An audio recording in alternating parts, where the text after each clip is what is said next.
இந்தியாவில் mobile paste இ voting முறையை அமல்படுத்தக்கூடிய முதல் மாநிலமாக பீகார் மாறப்போகுது.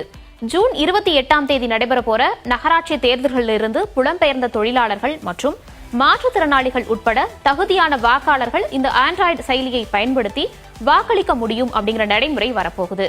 CDAC மற்றும் பீகார் மாநிலத்தினுடைய தேர்தல் ஆணையத்தால் உருவாக்கப்பட்ட இந்த அமைப்பு பாதுகாப்பாகவும் வெளிப்படைத்தன்மையுடனும் இருக்கும். இதை உறுதி செய்யணும் அப்படிங்கறக்காக பிளாக் செயின், முக அங்கீகாரம் மற்றும் நேரடி முக ஸ்கேன்களை பயன்படுத்துவதாகவும் டிசைட் பண்ணிருக்காங்க.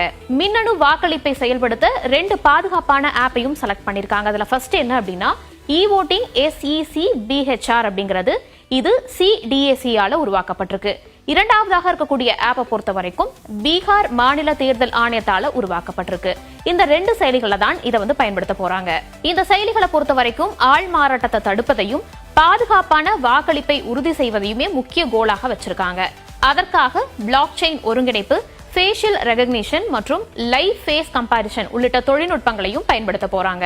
இந்த மொபைல் மின்னணு வாக்குப்பதிவு முறையை யார் யார் பயன்படுத்தலாம் அப்படின்னு பார்க்கும்போது இந்த முயற்சியை பொறுத்த வரைக்குமே முதன்மையாக வாக்குச்சாவடிகளை அடையறதுக்கு சிரமப்படக்கூடிய வாக்காளர்களுக்கு தான் மெயினா மோட்டிவா செலக்ட் பண்ணிருக்காங்க. புலம்பெயர்ந்த தொழிலாளர்கள், மாற்றுத்திறனாளிகள், கர்ப்பிணி பெண்கள், மூத்த குடிமக்கள், அதே மாதிரி தீவிரமாக நோய்வாய்ப்பட்ட நபர்கள் இதை பயன்படுத்திக்கலாம். State election commissioner Deepak Prasad என்ன சொல்றாரு அப்படின்னா 10,000 வாக்காளர்கள் ஏற்கனவே பதிவு செஞ்சிருக்காங்க இதுல. மேலும் வரப்போற எலெக்ஷனை பொறுத்த வரைக்கும் 50,000 வோட்டர்ஸ் இந்த முறையை பயன்படுத்துவாங்க அப்படின்னு நாங்க உறுதியாகவே நம்புறோம்னு சொல்லியிருக்காரு. வாக்காளர் எண்ணிக்கையை அதிகரிக்கணும், எலெக்ஷனை பொறுத்த வரைக்குமே எல்லாத்துக்கும் ஆக்சசபிளா இருக்கணும் அப்படிங்கிறது தான் குறிக்கோளாக இருக்கு. சரி, இந்த மொபைல் பேஸ்ட் இ ஓட்டிங் சிஸ்டத்தை பொறுத்த வரைக்கும் இதற்கு முன்னாடி யாராவது செயல்படுத்திருக்காங்களான்னு கேட்கும்போது எஸ்டோனியா, யூரோப்ல இருக்கக்கூடிய எஸ்டோனியா மட்டும் தான் செயல்படுத்தியிருக்காங்க.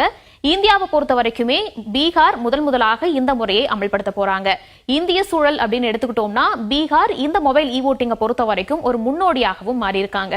வரக்கூடிய தேர்தலில் இதை அமல்படுத்த போறாங்க அப்படிங்கறதை அடுத்து என்னென்ன மாதிரியான மாற்றங்கள் வரும், இதுல என்னென்ன சிக்கல்கள் இருக்கு அப்படிங்கறத நம்ம நேரடியாகவே தெரிஞ்சுக்க முடியும்.